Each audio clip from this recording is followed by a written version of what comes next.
Hello, everyone, and welcome back to English with Sarah and James, the podcast that makes learning English feel natural and fun. We're so glad you could join us today. We are indeed. Today, we're tackling a situation most travelers face, ordering food in a restaurant abroad. We'll give you the essential phrases and confidence you need to order your next meal in English without any stress. Exactly. Imagine you've just arrived in a new city, you're feeling hungry, and you walk into a lovely-looking restaurant. What's the first thing you say? Let's dive in.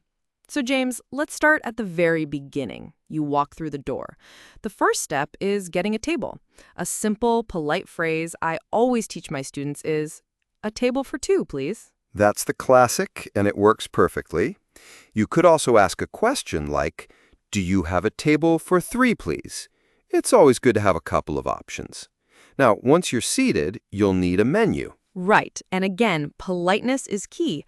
I'd suggest, "Could we have the menu, please?" Using could sounds a little more formal and polite than can. That's a great point, Sarah. So you have the menu, but everything looks delicious and you can't decide. This is a perfect opportunity to interact with the server. You can ask, "What would you recommend?" Oh, that's my favorite question to ask. You often discover the best dishes that way. Another useful phrase is, "What are today's specials?" James, what exactly do we mean by specials? Good question. The specials are dishes that aren't on the regular menu. They're available for a limited time, maybe because the ingredients are fresh that day. It's pronounced specials, with the stress on the first syllable. Perfect. So you've made your decision. Time to order. Instead of saying, "I want the steak," which can sound a bit demanding, it's much better to say, "I'd like the fish," or "I'll have the chicken salad, please." Absolutely. And here's a really important one, especially for people with dietary needs. You must be clear. For example, "I'm allergic to nuts. Does this dish contain any?" Being clear about an allergy is crucial for your safety. That's such a vital point. The word is allergic. Notice the stress is on the second syllable, allergic. And sometimes you might order too much food. There was a wonderful idiom for this. "My eyes were bigger than my stomach." I love that one. It paints such a clear picture. You thought you could eat it all, but you were wrong. It happens to the best of us. So finally, after a delicious meal, you need to pay. Yes, you can say, "Could we have the bill, please?" In the United States, you'll often hear, "Check, please." Both mean the same thing. And there you have it. From getting a table to paying the bill, you're all set for a fantastic dining experience. It's a simple process when you break it down into these small, manageable steps. That was a really practical conversation. Now let's take a moment to review some of the most important words and phrases we discussed. This is our vocabulary review. Let's start with a very useful word we mentioned, specials.